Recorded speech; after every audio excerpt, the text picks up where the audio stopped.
Ating lahat, tayo po ay mag-uumpisa na. Okay, habang nag-aantay po tayo ng iba ay tayo mag-umpisa na para makarami tayo. Okay, tayo pong lahat ay tumayo muna. At once again, let us give thanks to our Lord God dun sa pang-araw-araw niyang ginagawa sa atin. Tayo po ay manalangin. Panginoon, nagpapakumbaba po kami sa mga oras na ito. Kasabay ang puso naming punong-puno ng pagpapasalamat, pagpupuri, pagsamba, sa kadakilaan, sa iyong pagmamahal sa aming lahat. Salamat din sa buhay na walang hanggan na inoffer mo para sa aming lahat at patuloy naming maranasan ang iyong pagmamahal sa pamamagitan ng kamatayan ni Jesus doon sa cross ng Kalbaryo at sa kanyang pagkakabuhay ng muli upang kami ay lumaya, magkaroon ng tunay na relasyon at pagkakataon upang maranasan ang iyong pagmamahal. Kaya Panginoon, salamat po sa napakaraming bagay na yan. And again, thank you Father God sa aming mga family na iningatan mo, pinagpala mo, at patuloy mong pinagtagumpay sa maraming pagkakataon. Salamat din sa lahat ng blessing na patuloy mo ipinagkaloob sa amin. Purihin ka, O Diyos, at dakilain ka sa buhay namin ito. At patuloy namin din pinapalinis ang aming mga puso't isipan sa lahat ng aming mga nagawang karumihan. Baguhin mo po kami, hubugin mo muli kami, Panginoon.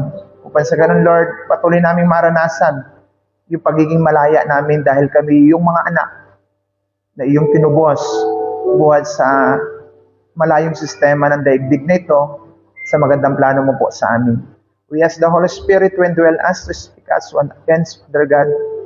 At muli naming pagsasalu-saluhan ng iyong mga salita at yung mga salita na yan, Lord, ay patuloy na magbibigay ng kalakasan at pagpapala sa amin. Umaasa po kami, maging sa bilang namin, maging sa mga kapatid namin na wala pa, at maaaring sila ay nagtatravel, o maaaring naglalakad pa patungo dito, ingatan mo po sila, at patuloy na maranasan ng iyong kabutihan. Kaya salamat, Lord, sa iyo po namin pinagkakatiwalaan lahat, at patuloy kami magpupuri at magpapasalamat sa ngalan ni Jesus. Amen. Amen. Okay, makakaupo na po. Good morning po ulit. Sa lahat po na nasa labas, pasok na po tayo. Okay, so we will continue our study about the present in allegory constructing dito sa legalism o slavery or yung sinasabi natin na pagiging anak na malaya. So napakaliwanag po last time we are talking about, babasahin ko po ito sa Tagalog muna, example of Hagar and Sarah. Babasahin ko po na mabagal at sikapin po natin sa biyaya ng Diyos ay ating maunawahan ito dahil isang napakahalagang katuruan at pagpapalaya sa atin ang pag-aaral na ito upang mabago po yung paraan ng ating paglilingkod sa Lord. So makinig po tayo mabuti. Sabi dito, sabihin nga ninyo sa akin, kayong mga nagnanais mapasailalim sa kautusan, hindi ba ninyo napapakinggan ang sinasabi ng kautusan? Sinasabi roon na si Abraham ay nagkaanak ng 2 lalaki, sa alipin at isa sa malaya. Ang mga anak niya sa alipin ay pinanganak sa pangkaraniwang paraan, ngunit ang anak niya sa malaya ay sa katuparan ng pangako ng Diyos. Ito ang isang paghahambing sa 2 babae ay larawan ng 2 kasunduan na may isang tipan sa bundok ng Sinai na kinakatawan ni Hagar at ang kanyang anak at pawang alipin. Si Hagar ay kinakatawan ng bundok ng Sinai doon sa Arabia at larawan ng kasalukuyang Jerusalem ang pagkaalipin kasama ang kanyang mga mamamayan. Ngunit ang Jerusalem na nasa langit ay malaya at siya ang ating ina. Ayon sa nasusulat, magsaya ka o babaeng hindi magkaanak. Umayaw ka sa galak, ikaw na hindi pa nakakaranas ng hirap sa panganganak, sapagkat higit na marami ang anak ng babaeng nangungulila kaysa sa babaeng may asawa. Mga kapatid, tulad ni Isaac, tayo'y anak ayon sa pangako. Kung noong unay ipinanganak tayo ayon sa Espiritu ay inuusig na mga ipinanganak sa pangkaraniwan, gayon din naman ngayon. Ngunit ganito ang sinasabi ng kasulatan, Papalayasin ko ang mga babaeng alipin at ang kanyang anak, sapagkat ang anak ng alipin ay hindi dapat makibahagi sa mana ng anak na malaya. Kaya nga, mga kapatid, hindi na tayo anak ng alipin, kundi anak na tayo ng malaya. So, good morning po sa mga nandyan sa uli. So, dito, titingnan natin yung allegory of contrasting. So, napakalinaw po sana na dapat nating maunawaan itong pagiging anak. So, I try my best by the grace of the Lord, and then i-pray nyo rin po ako at mag-pray din po kayo for a while for ourselves na ibukas po ng Diyos ang ating kaisipan sa bagay na ito upang manatili tayong tunay na malaya sa pamamagitan ng biyaya ng Panginoon. So last time we are talking about na sabi ko po medyo napaka-risk na madaliin natin ang katuruan ito sapagkat ito po ay tumutukoy dun sa lalim ng ating pananampalataya at kung maaari ito rin po yung naglalarawan ng ating paglilingkod sa ating Panginoon. So nakakalungkot na isipin na maraming mga Christian ngayon pero talagang yung uri ng pamumuhay po nila ay makikita nyong nasa ilalim pa rin ng pagkaalipin. Okay? Maraming nagpapahirap pa rin sa buhay natin kung bakit hindi natin talaga ma-prior ang ating Panginoon sa buhay natin kahit alam natin na napakalaki nung ginawa ng Panginoon para sa ating lahat. Okay? So, uunawain natin ito dahil tayo ay represent sa dalawang anak na ito. Okay? At dito yung isa, si Hagar, nagkaanak dito si Abraham, at ang tawag doon, anak sa pagkaalipin. Okay. Ay, dito pala si Lala. Ay, good morning. Hindi ko napansin, ano. So, okay, tuloy tayo. So, si Hagar po, ganito po yung story niya. So, I try my best doon sa basic na illustration o kaya explanation, makakuha natin. Di ba? Nalulungkot si Sarah para kay Abraham. Ito po yung kwento sa Genesis. Dahil hindi siya mabigyan ng anak ni Sarah. So, unawain niyo po itong mabuti ha. At dapat nating makita ito na nagre-represent ito sa atin. So, nalulungkot itong si Sarah para sa kanyang asawa na hindi niya mabigyan ng anak. So, that is a human flesh o kaya a human way. Okay? O yung sinasabi natin na paraan ng tao. Ano yung naging paraan ni Sarah para magkaanak si Abraham? Sabi niya, sige ika, Abraham pa kasi ang pangalan ni Abraham noon, hindi pa kasi siya na sabi niya, oh sige, ako'y nalulungkot para sa iyo. So napakayaman Napakayaman na ni Abraham during that time at ang dami na niyang mga ari-arian. So para bagang ang pinag-uusapan dito ay tungkol dun sa mana. Okay? Tungkol dun sa mana na pinag-uusapan ng bawat isa. So yun yung napakalinaw na dapat nating maunawaan dito. Sabi niya, o sige, pumili ka ika dyan sa aking mga alipin. Okay, yun ang term no. Kasi ang tawag doon, yung mga katulong, alipin. At pumili ka ika dyan sa aking mga alipin, sipingan mo. So ibig sabihin, ito yung kapamaraanan ng tao. Nakukuha nyo? That is the human way. Na hindi ito gusto ng Diyos. So kanina, medyo nahirapan din akong unawain ng mabuti, pero nagbasa ako na napakabilis dito sa sa Australian Evangelical Bible College. So sabi dito, that is the human effort. That entrusting the human effort.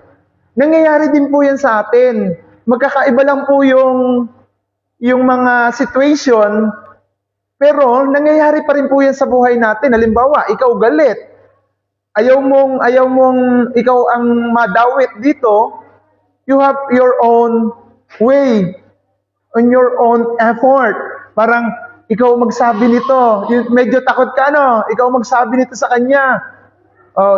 Yung iba naman, ipopost, magsasalita sa post, o kaya magchat-chat. Duwag ka ba? Parang that is the human effort. You always been trusting by the human effort. Parang may pangako na ang Diyos kay Abraham and Sarai in that time magbubuntis ka. Okay? Nakukuha niyo po ba? Pero, naiinip. Nakukuha niyo yun? Naiinip. Para yung mga Kristiyano, inip na inip sa loob ng simbahan. Okay? Nakukuha niyo?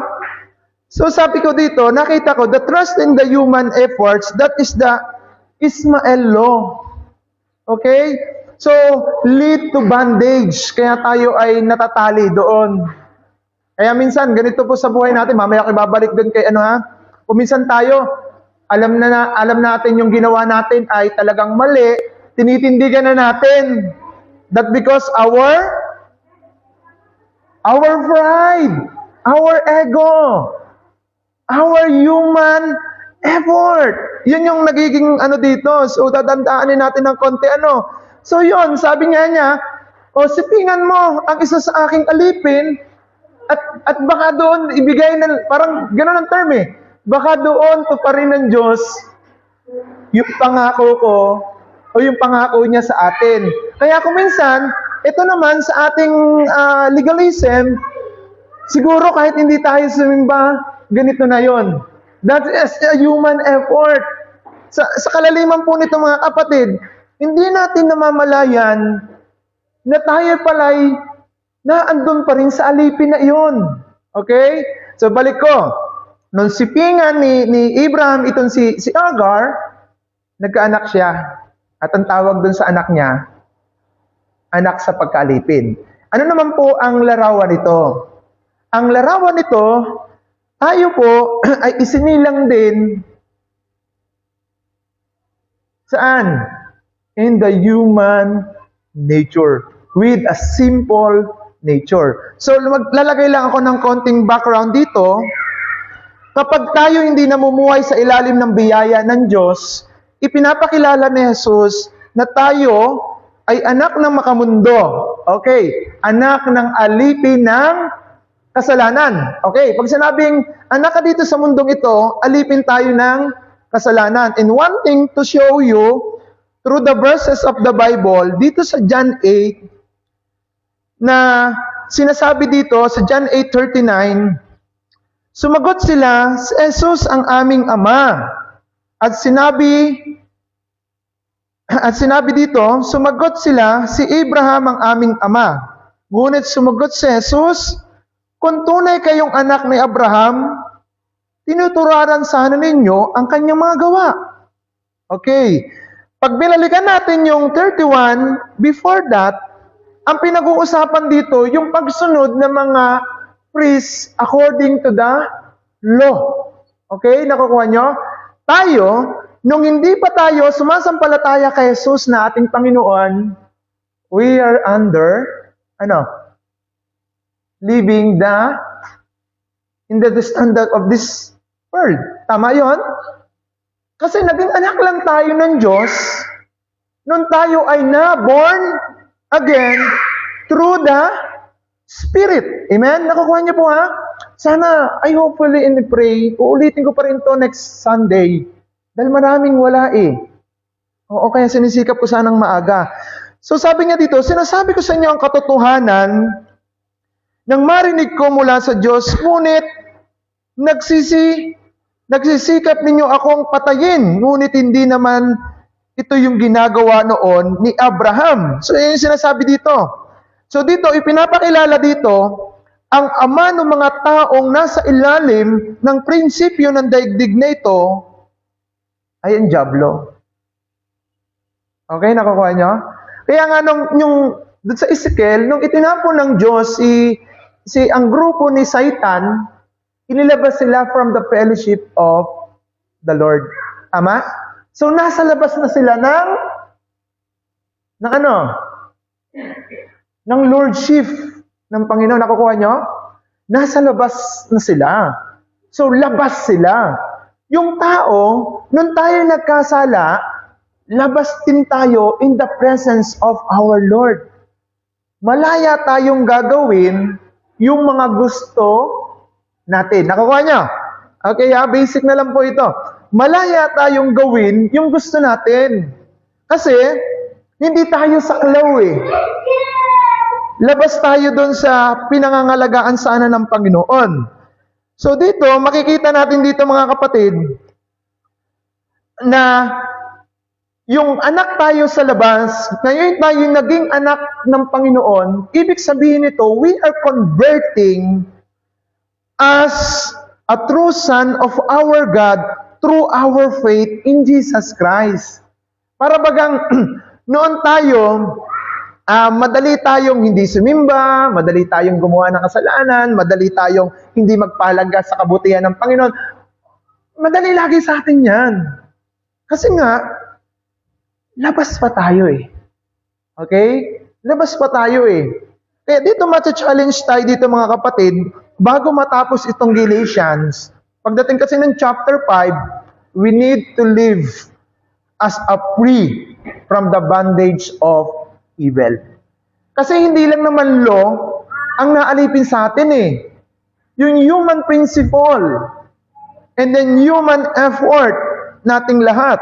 So sabi dito sa sinulat ko kanina, legalism is slavery, the grace is freedom using Sarah.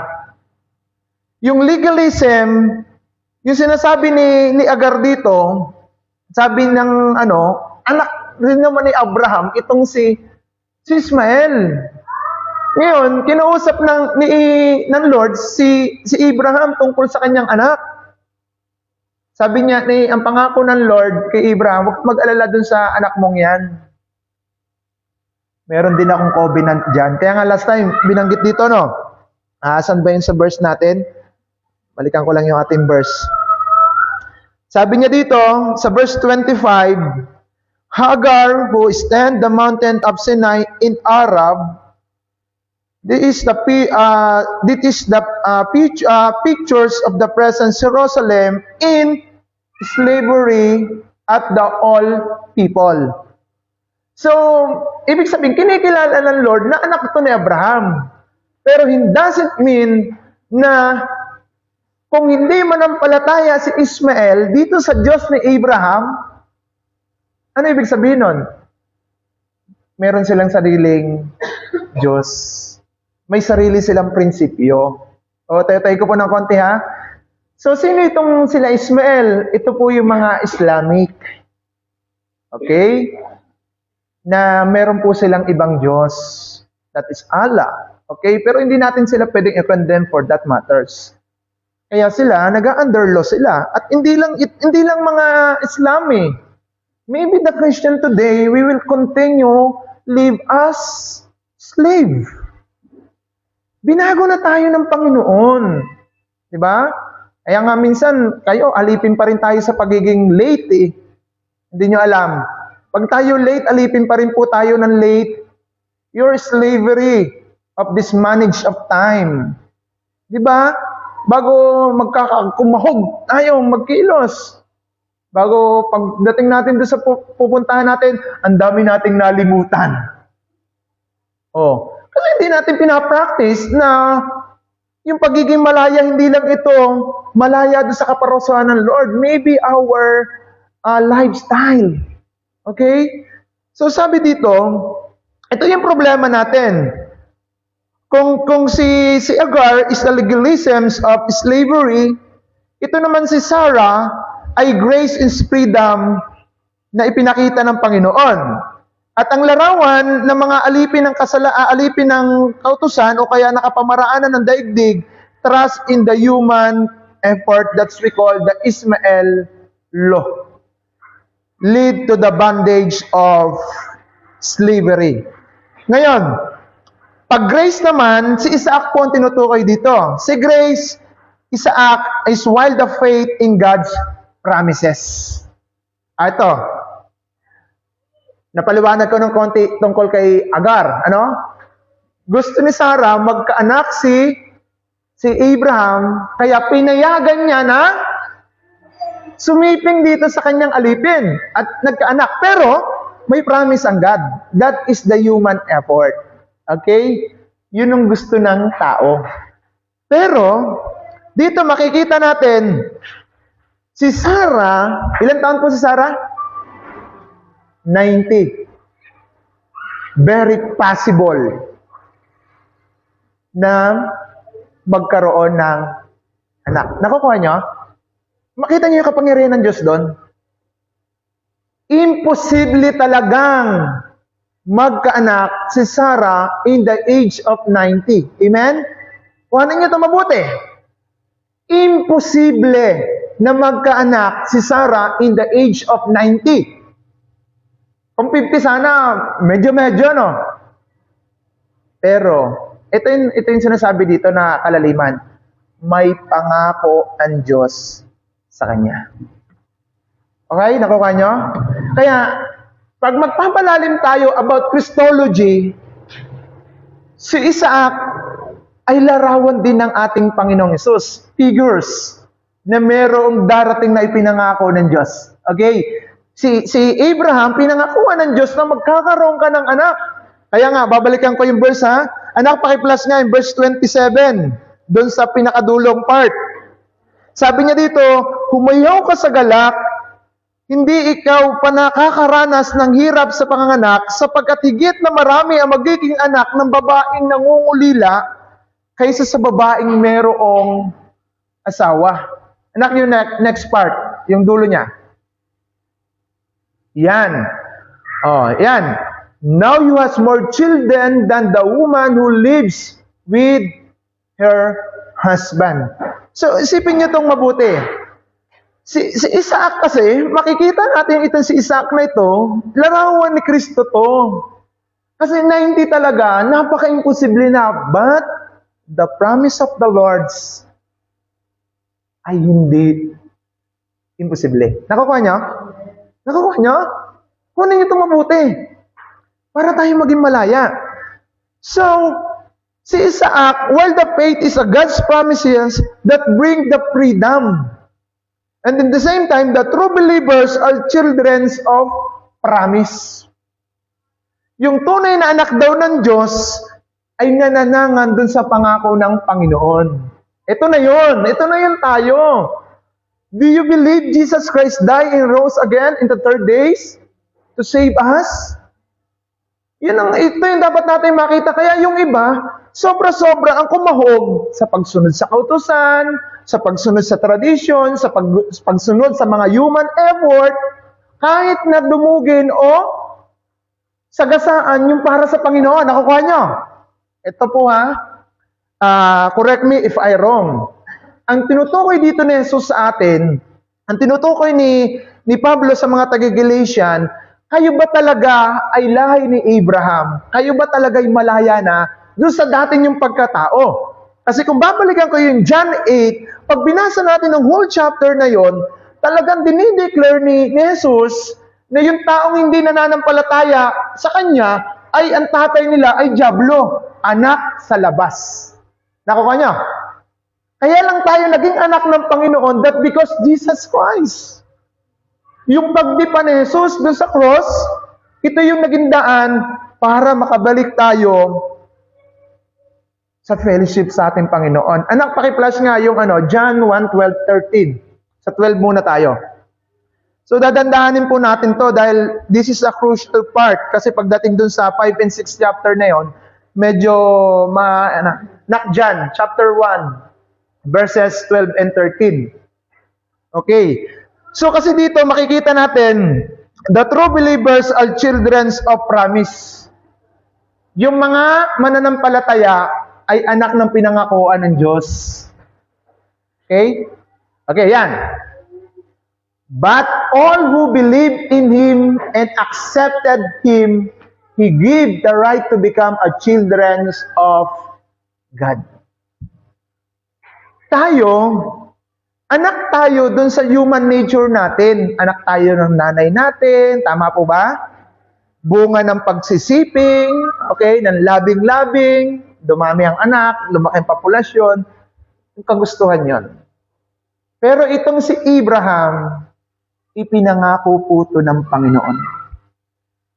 Para bagang, although mag-asawa kasi, kaya medyo magagalaw yung ating imahinasyon sa pagkakaanak ni Isaac. Tama po ba? Pero kung ang i-imagination nyo, lalawakan natin tungkol sa pangako ng Diyos at kapangyarihan ng Panginoon, si Isaac ay anak na pangako ng Diyos. Kasi pag nakita nyo, isa-isahin ko, 90 years old. Ay sa palagay ko, ay talagang napakahirap ng magkaanak na yun. Pero the promise of God is true.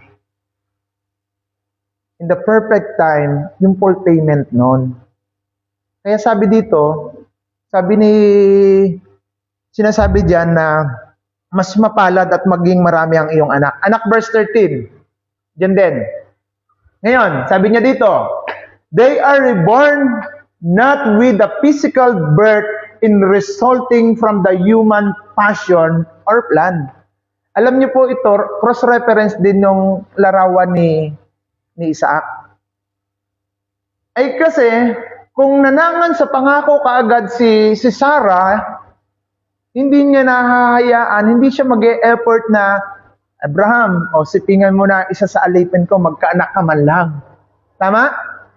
Not the human passion or plan. Minsan po tayo, hindi natin naman mayalayan as a Christian, mas marunong pa tayo sa Diyos. Nakakuha niyo? Ang question dito, talagang controversial dyan, yung pagtitiwala natin at faith sa God. Yun ang sinasabi dito, na dapat nating makita. Kaya nga sabi dito, ibig sabihin, the reject of legalism to live in Christian liberty. Yun ang tinutukoy dito. Kasi sabi ko nga kanina, ito nag-notes ako ng mabilis. 2 covenant yan. Hagar covenant at the Mount Sinai, the law and legalism. So si Hagar po, ito po ay represent, tatagalogin ko na lang, ito po ay larawan, attempt to force the God's promise. Yung para bagang, ikaw ba Clara, naniniwala ka ba sa pangako ng Diyos? Di ba force in yun? Ay syempre itong alipin ni si Hagar, susunod dito sa master niya. Sino master niya during the time? Si Sarai and then si Abraham. Kaya nga minsan tayo, pag sinunod ninyo yung gusto ng mundo, sinong master nyo? Diablo. Oh. Kaya nga pag madumi isip mo, sinong Diyos mo? Anak, paki-plus nga, Titus chapter 1 verse 15. Babalikan din natin yan. Titus chapter 1 verse 15. Tindihin niyo ito mga kapatid ha? Parang nangyari na to. Okay, praise God. Okay. Everything is pure to those whose heart are pure. Next, anak. But nothing is pure to those who are corrupt and unbelieving because their mind and conscience are corrupted. Ito, isipin yung mabuti. Nung tayo naging Christian, naramdaman natin na parang ang dami kong problema. Nararamdaman niyo yun? We are starting to step forward to follow our God. Parang pakiramdam natin so very risk. Ang daming bigat. Hindi po problema yung walk with a Christian walk. Dati na po natin dala yun. Tinutulungan lang tayo ng Espiritu Santo na alisin yung bigat na yun. Bago ikaw naman lumalaban ka. Kasi, naka-align tayo in the standard of this word. Okay? Ay dito kasi, yan yung prinsipyong isa ko. Anak, paki-flash nga ang Romans chapter 12, 1 and 2. So, kasi ang tao ganito, nung bago pa tayo lumapit sa Lord, bago pa natin maranasan na ma-born again tayo, ma-rebirth, lumalakad na po tayo, nadala-dala na yon. Tama? Alipin na tayo nun. So sabi niya din, so dear brother and sisters, I pledge you, give your body to God because of all He has done for you. Next, anak. Let them be living in the holy sacrifice, the kind He will find acceptable. This is a true way, the way to worship in Him. Pagdating ng verse 2, anak yung verse 2, do not copy the behavior and the custom of this word. But let God transform you into a new person to changing the way we think. Kasi, mahirap sa panahon natin na sinasabi natin tayo Christian, pero napakahirap i-prior ang Panginoon sa buhay natin. Nakukuha nyo? So, nandun yung bigat ng pagkakaalipin pa rin natin. Yun yung sinasabi dito. Kasi, si Sarah, naandun pa siya sa ilalim ng pagkakalipin Itong pangako ng Diyos, hindi niya kagad pinanghawakan. Para bagang, yung sabi ko nga dito, He represents an acceptance to force that God's promises through the human effort. Ang tawag doon, flesh. Pag sinabing human effort, yung flesh natin, yung pumapalit sa atin sa paglilingkod natin sa Panginoon. That's we call the human effort. Kasi dito sa Galatian, mapapansin natin dito, ang laki ng concern ni Pablo sa kanila. Kaya nga sabi doon, sa mga last time na pag-aaral natin, kung kinakailangan ko ulit magdanas ng parang nanganganak, gagawin ko hanggang kayo ay mahubog ayon kay Kristo. So sayang yung paglilingkod daw sa Panginoon, parang tinutukoy niya ito sa atin din ngayon, kung talagang nandun pa rin tayo sa ating mga simple nature. Although hindi na nga natin sinusubukan i-try out yung 10 Commandment and the law of the Lord, pero yung pagpili naman sa bawat araw, naiiwan lagi ang Panginoon, mas mabigat pa rin yon. Kaya nga, may nagtanong sa akin, ano daw yung pinakamabigat na kasalanan na pwedeng gawin ng tao? Although, pag ako nagpaliwanag ng sin, lahat ng kasalanan. Maybe the white lies, kasi kasinungalingan pa rin, kasalanan pa rin yon. Pero kung may para sa akin yung sinasabi sa Matthew 22 verse 37, huwag kayong magkakaroon ng ibang Diyos. Halimbawa, love the Lord with all your heart, with all your mind, with all your strength. Kasi pag yun ang inano natin, lahat ay, nilabag na natin. Dito, sinasabi nga dito, Hagar is a covenant in the Mount Sinai, that is the law legalism. In Hagar is representing of the attempts of forcing the God's promise through the human effort, yung flesh ang sinasabi ko, that resulting the spiritual bondage. Ito na po. Ano yung nakabandage sa spiritual natin? Yun, kunat tayong sumunod sa gusto ng Panginoon. So, ibig sabihin, may mga nakatali pa rin sa atin. Nakukuha niyo mga kapatid? Yun din ang problema dito sa Galatian. Hindi pa rin nila matanggal ang mga Diyos-Diyosan sa buhay nila, yung kinahumalingan nila sa buhay nila, yung dinatnan sila ng gospel, dinatnan sila ng kabutihan ng Panginoon, pero hindi pa rin nila naalis yung kanilang old simple nature. Kaya nagkakaproblema sa growth ng kanilang paglilingkod sa Lord. Kahit sa buhay po natin, try nyo pong i-analyze yung ating mga sarili. Bakit hindi tayo lumalago? Anong problema? Noon, we are in the middle of the boldness of serving God. Noon yun. But now, anong ginagawa natin? Ano ang humila sa atin para hindi tayo magpatuloy sa init ng paglilingkod sa Lord? Simple. Labahin ninyo. Mga anak natin. Okay? Mga trabaho natin. Hindi nyo namamalayan, alipin pa rin tayo nun. Asawa, pera, professions. Brother and sister, I don't want to hurt anyone. But I speak to lead us na tayo ay lumaya dito. Kaya hindi natin maranasan yung promise of the Lord that because the bondage of spiritual bondage, that because a human effort na nananatili pa rin po sa buhay natin. Hindi natin i-try out to forward to follow the Lord. Kasi nga, we are trying to attempt to force the God's promises. Minsan ito yung ilustrasyon ko.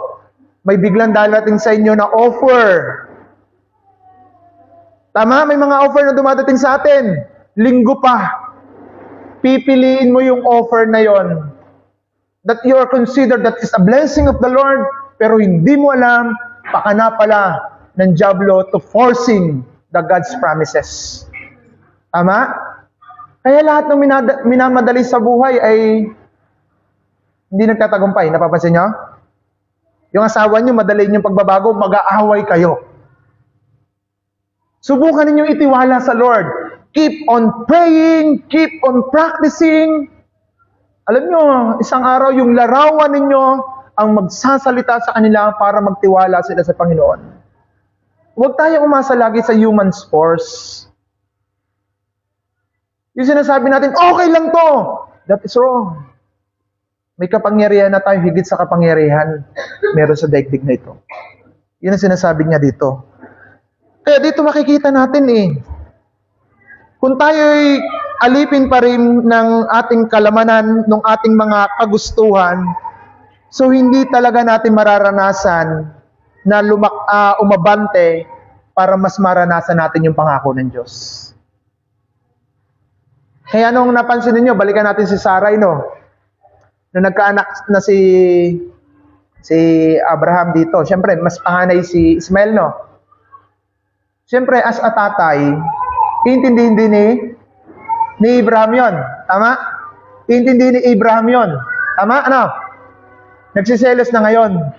Sino may kasalanan? Bakit nagkaanak si Abraham kay Agar?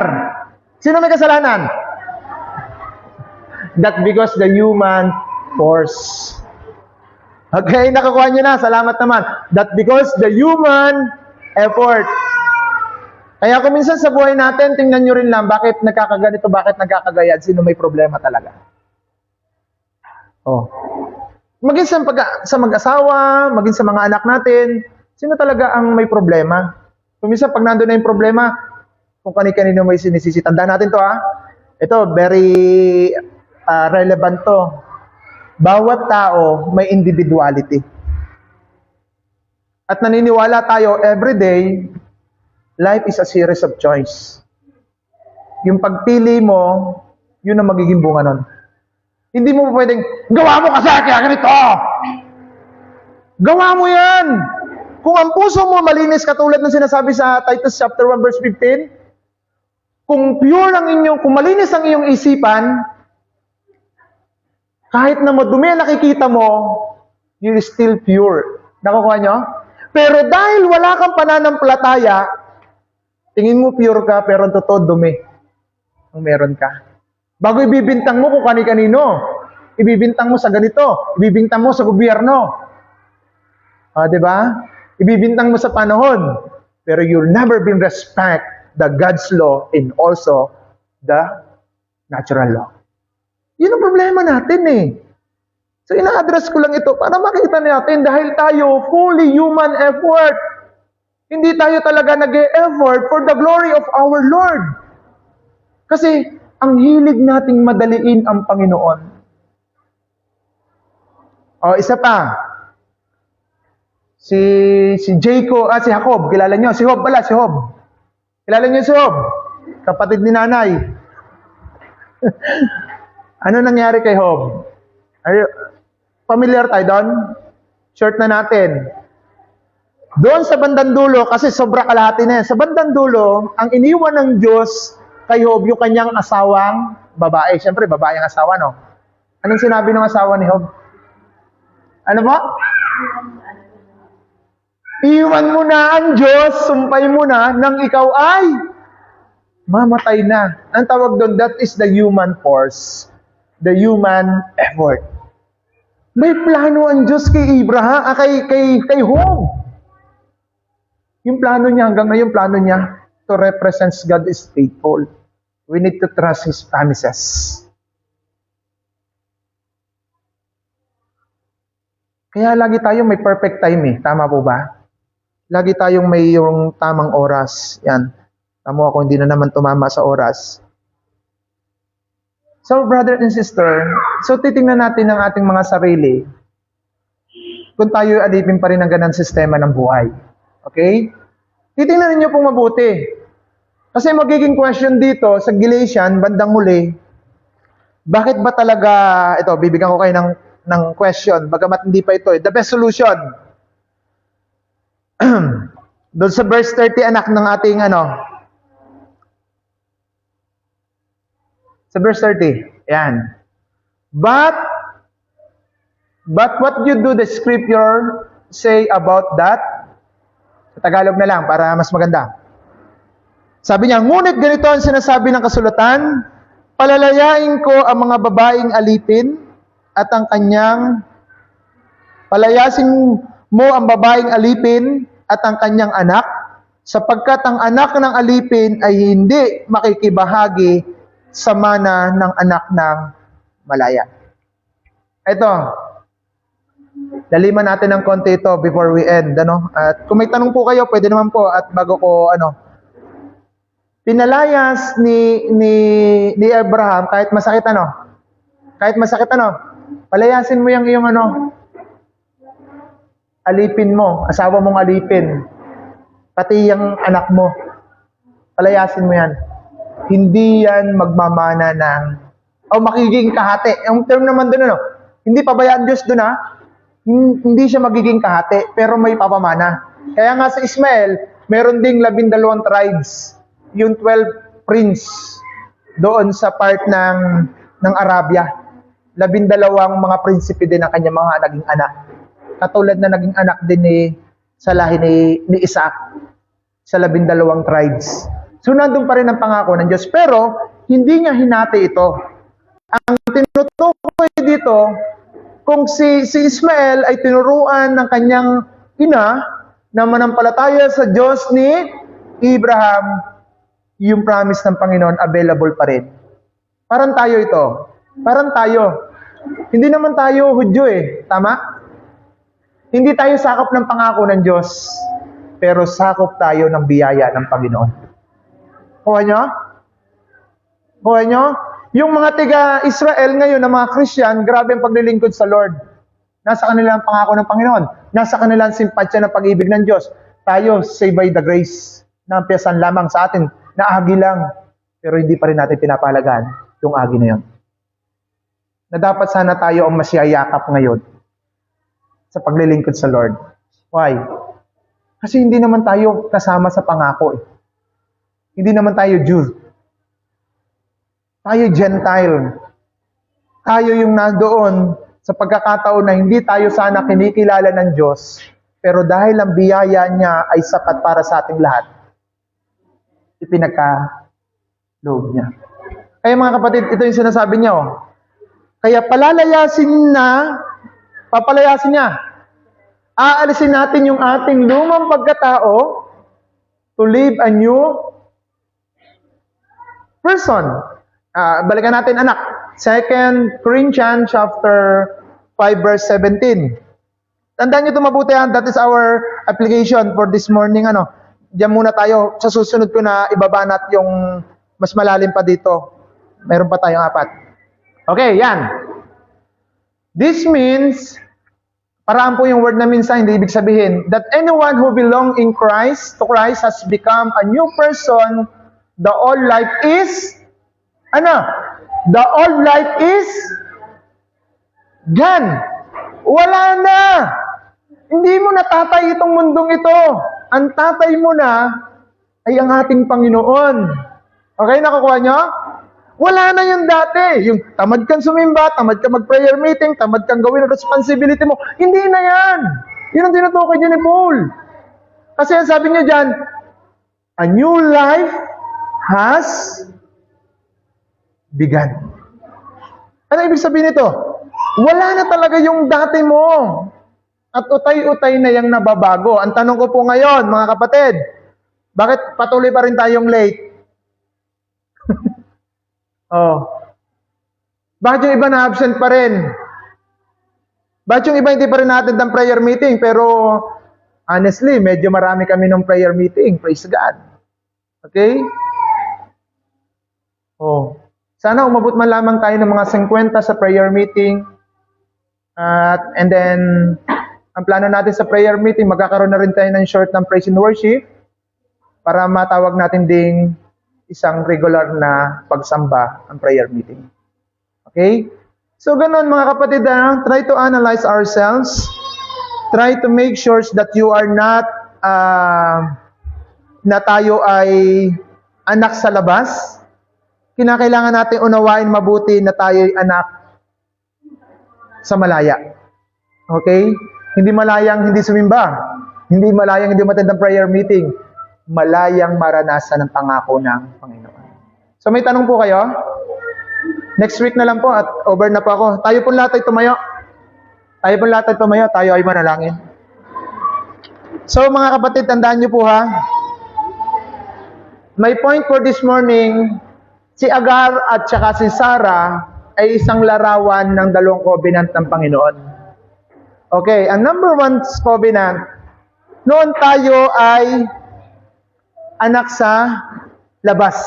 Okay, anak po tayo sa labas dati ha. Tanggap nyo? Hindi tayo anak pa ng Diyos noon. Sabi nga nung anak paki-plus for the last part. Anak paki-plus yun, John 1:13. Before I pray, i-meditate nyo po ang mga verses na yan mga kapatid. Dahil hindi ko alam, I already 36 years old. Hopefully na i-pray, marami pa tayong taon magkasama-sama dito.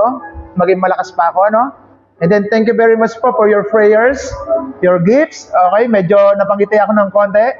Pero mas napapangiti po ako ng malaki kung lahat tayo sama-samang naglilingkod sa Panginoon. That is the best gift that I want in us to God. Your whole family join together to worship of God. Yung material things kasi in these words, that is good. Pero ang pinaka-the best na regalo nyo po sa akin, kayo naglilingkod, sama-sama buong pamilya. So before I pray, they are reborn not with a physical birth resulting from the human passion or plan, but a birth that comes from God. Ang tinutukoy niya dito, hindi tayo iaanak uli ng nanay natin, pero iaanak tayo ng Panginoon by the Spirit. By the Spirit to lead us for a new life, living with a new beginning together with the promises of the Lord. Yung tayo. Huwag niyo isipin ang pagsunod sa Lord ay napakahirap. Hindi. Kung naunawa natin, brother and sisters, na ang pagsunod sa Panginoon ay pagpapalaya sa maraming bagay, gawin natin. Pero if you always naka-incline pa rin tayo for our simple natures, for the human efforts, our spirituality must be bandaged. Kaya, sikapin natin sa buhay natin. Naniniwala ako gusto ng Panginoon kahit na nagugulo ang daigdig, ma-enjoy natin yung kanyang promise. Ma-enjoy natin ang kanyang creations. Ma-enjoy natin yung family natin na pinagkakatiwala ng Panginoon. And at the same time, mangyayari lang yan kung ang puso at isip natin malinis sa pangako ng Panginoon at patuloy natin pinanghahawakan. Kaya sabi dito, you must be born again, not in a physical way or the human effort. But, sabi diyan, but birth that come from God. Kaya isipin nyo natin mabuti mga kapatid. Ikaw ba ay talaga anak ng Diyos? Ikaw ba ay talaga ay lumaya na sa mga sistemang meron ka? So pwede natin sabihin yan sa Lord. At pwede natin itanong sa ating mga sarili, if you want the correct answers, the answer is yours. Sabi ng Panginoon, makikita sa inyong mga gawa, makikita sa inyong mga bunga, kung kayo ay talagang nakaugnay sa akin. Yan sabi dun sa John 15:5, apart from me, you can do nothing. So let us pray. Father in heaven, we thank you for this morning. Thank you once again for reminding us. Panginoon, napakalalim pala ng ginawa mo from the Old Testaments hanggang sa kapanahunan ng New Testament, hanggang sa kapanahunan ng Banal na Espiritu sa panahon namin ngayon. At maaari, Lord, kaya ka pa hindi bumabalik. Marami pang hindi totoo sa amin sa paglilingkod sa iyo. Maaaring hindi pa totoo yung aming pananampalataya sa iyo. Although your promises is real, Pero Panginoon, you're always examining our heart and our mind. Kaya Panginoon, humihingi po kami ng awa sa mga pagkakataong ito. At Mary Lord, for the simple things or simple event of our life, ang tingin namin it's okay lang. Pero malaki pala ang factors nito bilang iyong mga anak. At Mary Lord, kaya kami hindi makadama ng enjoyment and then satisfaction kahit meron na kaming ng lahat. Maring meron pa po kaming mga incline sa buhay namin na nakakapanakit sa kabanalan mo dyan sa kalangitan. Kaya Lord, we ask for the Holy Spirit to cut all the bondage of evil works sa buhay namin, Panginoon. Maybe yung mga extra baggage namin, Father God, maaring Lord, habang lumalakad kami sa iyo, para kami nag-exercise, para kaming athlete, na habang ginagawa namin yung mga pagdidisiplina mo, nagiging madali sa amin yung pagsunod sa iyo. Pero Lord, questionable, bakit? It is hard to follow you. It's hard to obey you. It's hard to prior you, Father God. Ano kaya yung missing link sa buhay namin? Lord, we ask for the Holy Spirit to indwell us. Mag-speak ka po sa buhay namin. Tulungan mo po kami. At gusto po naming maranasan ang iyong kabutihan na hindi kami dadaan sa maraming mga bagay na doon pa lang kami maaalarma sa buhay namin ito. Kaya Panginoon, salamat po for this day na matatawag namin ngayon. Gamitin mo pong opportunity ito sa buhay namin upang may remind kami. At sa mga kapatid namin na wala at di namin nakasama sa pag-aaral namin for this morning, Panginoon, gamitin mo po yung bawat nakapakinig. Gamitin mo po kami para ma-share sa kanila yung diwa ng iyong pagmamahal, yung diwa ng susi upang kami lumaya, maging totoo ang aming paglilingkod sa iyo, ang aming mga ginagawa. Dahil sinasabi mo from the Old Testament, hindi ka nakatingin sa aming mga gawa, kundi you're always looking for our intention and motives. Bakit namin ginagawa ito? Kaya salamat, Father God. I-bless mo po ang gawain ito. I-bless mo po ang bawat gagamitin mo sa iglesyang ito. I-bless mo po kaming lahat. At patuloy mo kaming tulungan na maging malaya at pagpapala. Hindi lang sa aming mga sarili at pamilya, kundi sa lahat ng mga tao ay makita nila na ang pag-aaral namin dito ay sumisentro sa iyong pagmamahal at sa iyong napakagandang plano sa amin. Tulungan mo rin po ang aming speaker for this morning. Tulungan mo mga gagamitin. I-bless mo po kami. Maging ang mga kapatid namin wala pa, itungo mo po sila, Panginoon, dito upang maranasan nila ang iyong kabutihan at ang iyong katapatan sa amin. Salamat po. This is our prayer and thanksgiving in Jesus' mighty name. Amen and amen. Good morning po, and then God bless us all.